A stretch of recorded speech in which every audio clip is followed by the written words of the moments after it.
Yo mga ka-auto, daily commute sa Pinas, kulitan sa jeep, traffic sa EDSA, at mahahabang pila sa gas station. Kaya sa video na to, ibabahagi ko ang top 5 best motorcycles para sa daily commute dito sa Pilipinas ngayong 2025. Tipid sa gas, easy maneuver sa eskinita, at ready sa stop and go traffic. Tara, let's go!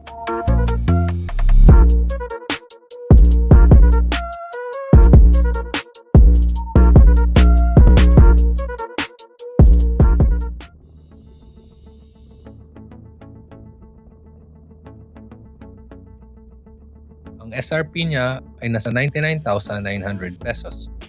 Engine, 125cc ESP Plus engine, fuel injected, tumatakbo ng 48 kilometers per liter. Features, full LED lighting, smart key, under seat storage na kasya full face helmet. Why it's great?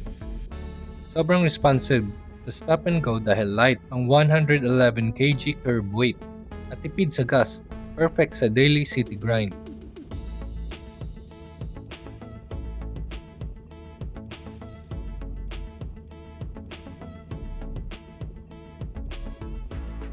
SRP ay nasa 99,500. Ang engine, nasa 125cc Blue Core, fuel injected, nasa 46 kilometers per liter.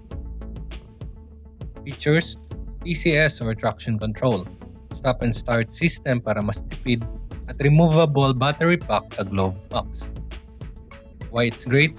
Compact at agile sa eskinita, madaling i-park, dagdag peace of mind sa slippery roads dahil sa TCS.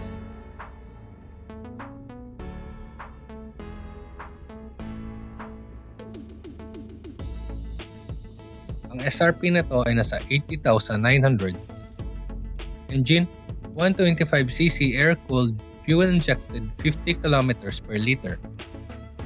Features, durable na underbone frame, telescopic fork at monoshock, at simple analog gauge, mura ang maintenance. Why it's great? Budget-friendly at matipid, swak sa riders ng high mileage per month, at kayang ipump per tank 4 liters lang.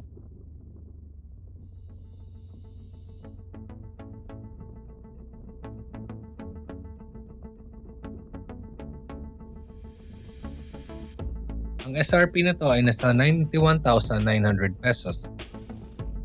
Engine, 155cc single-cylinder, fuel-injected, nasa 42 kilometers per liter. Features, underbone sport styling, disc brake front and rear, at sporty riding posture. Why it's great? Kung gusto mo ng konting extra kick sa overtakes pero hindi bulky, lightweight at zip-zap sa city roads.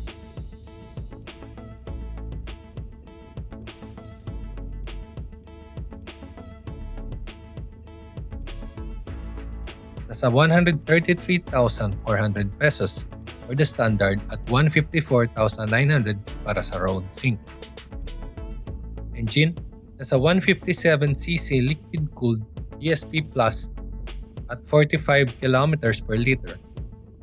Features, smart key, USB-C charging, road sync TFT meter para sa road sync variant, at malaking under-seat storage, nasa 30 liters. Why it's great? Premium feel at comfort. Perfect kung daily mo siyang sasakyan sa mixed city at highway na mga ruta at gusto mo ng dagdag tech. Iba-iba ang budget at style ng commute natin. Budget rider naman o tech-savvy commuter, may swak na option. Comment down below kung alin ang pipiliin mo at kung may iba pang gustong idagdag sa list. Thanks for watching!